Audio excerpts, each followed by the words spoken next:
Namaste, my name is Abraham Varghese and I am here to answer questions from the IELTS book that is actually produced by B-GHUD, and I am conducting these videos under the auspices of B-GHUD so that maybe my experience as a barrister, as a lawyer, and in many other fields, while I spent 45 years in the UK, might help you all to think in different directions and choose what suits you so that it will help you or may help you in your examinations, answering questions of the kind that I'm going to relate to you now.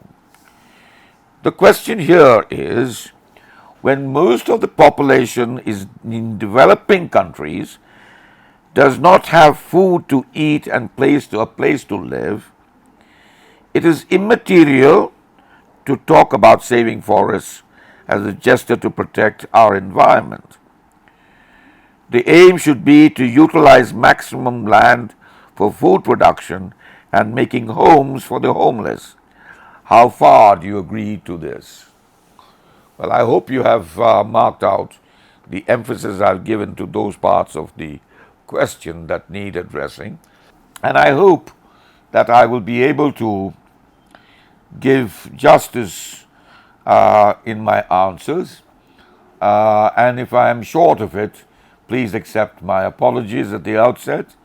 Nothing that I say is engraved in stone or is absolute. There are different views and many views, and I will not want you to restrict yourself by any means to what I say, but understand this: the purpose of my exercise is to try and broaden your horizon and spread, as it were, the areas from which you can choose to pick what you like in order to see if it helps you in your own studies and in the answers that you will be asked to provide. Now, it is true that developing countries continue to have a certain shortage of food to eat for people and places to live. Now, these are fundamentals of each society, and it is a fundamental right for people to have enough food and a place to live. While that is the case, it has still got to be provided. It has still got to be paid for. And unless we do that, our progress will be stunted and we will enter into a cycle of constant debt to the world and being subjugated by powerful authorities from every direction to put us down so that they can, as it were, continue to have the privilege of exploiting our land, exploiting our labor, exploiting our knowledge in order to advance their own.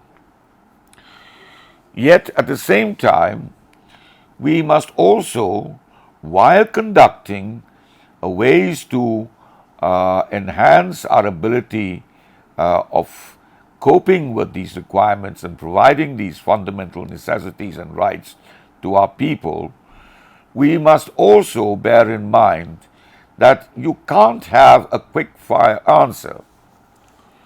The answer in certain instances may be that you could clear the land or a bit more land in order to produce more.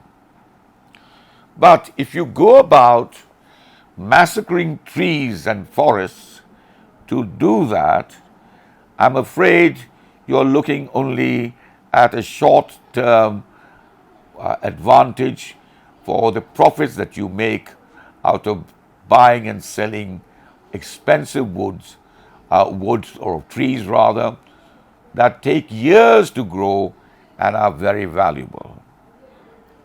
And without these trees, the forests are in danger of collapsing, if I can put it that way. The wildlife will be severely damaged, And at the end of the day, our whole life will be affected in a dramatic manner that is not conducive to the directions and our hopes and expectations that we have for our people, our respective people in life. In fact, it will only add to the agony of the continuous breach of our human rights. The problem is, how do we reach a balance over here? And also, how to make the maximum of the balance. Because one can put one on one side and two on the other, and they can be balanced. But the one and two must be constructive enough to help us go in the direction of development.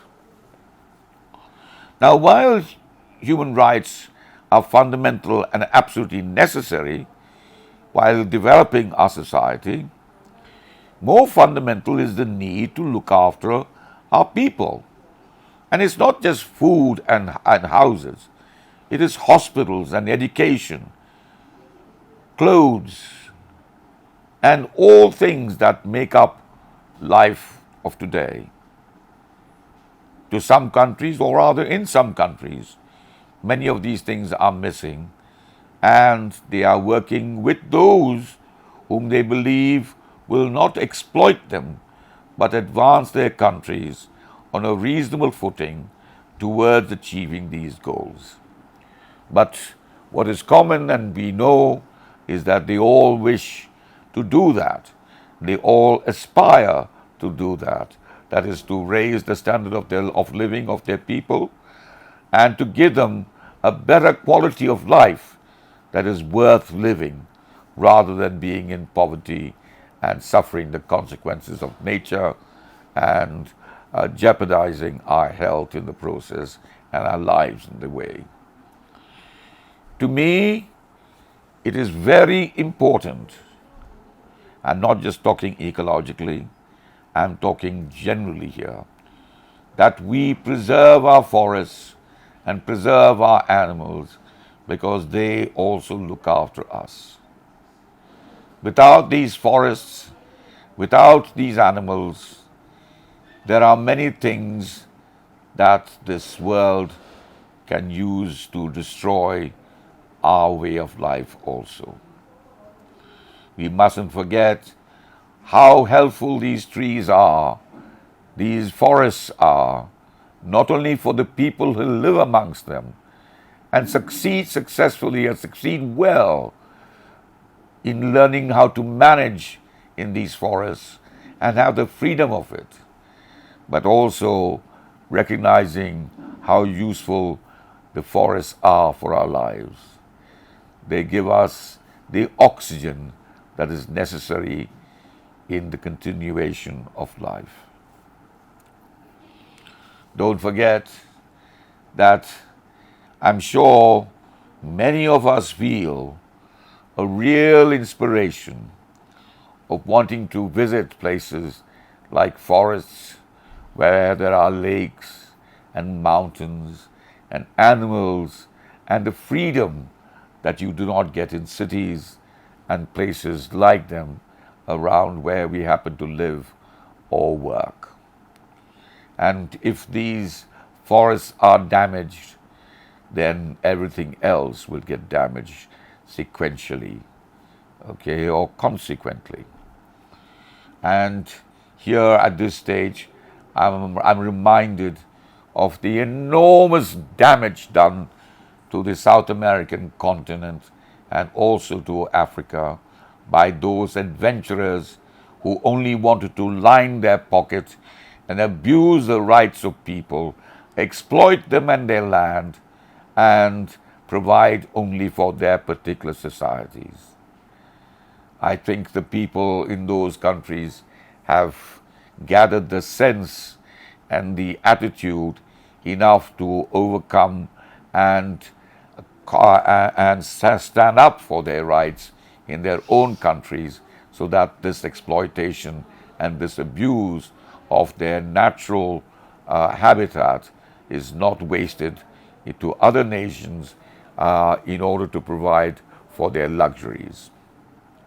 So all in all, you will know what kind of destruction occurs and the consequences of it, how it affects the weather systems, the rise of water temperature, the rise of temperature itself, the breakdown of the Arctic and Antarctic, the serious nature that can result once the ice melts and becomes waters, resulting in some new tsunamis, and how a little trigger of one of the spheres, one of the blades, 6 blades that make up the earth, is enough to completely drown countries in just a short period of time.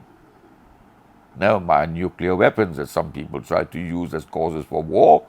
But besides, these are real things that can happen if mankind does not take care of what we have, what assets we have. And that means that if we look after our forests and nature generally, it will also look after us. Thank you very much. Namaste.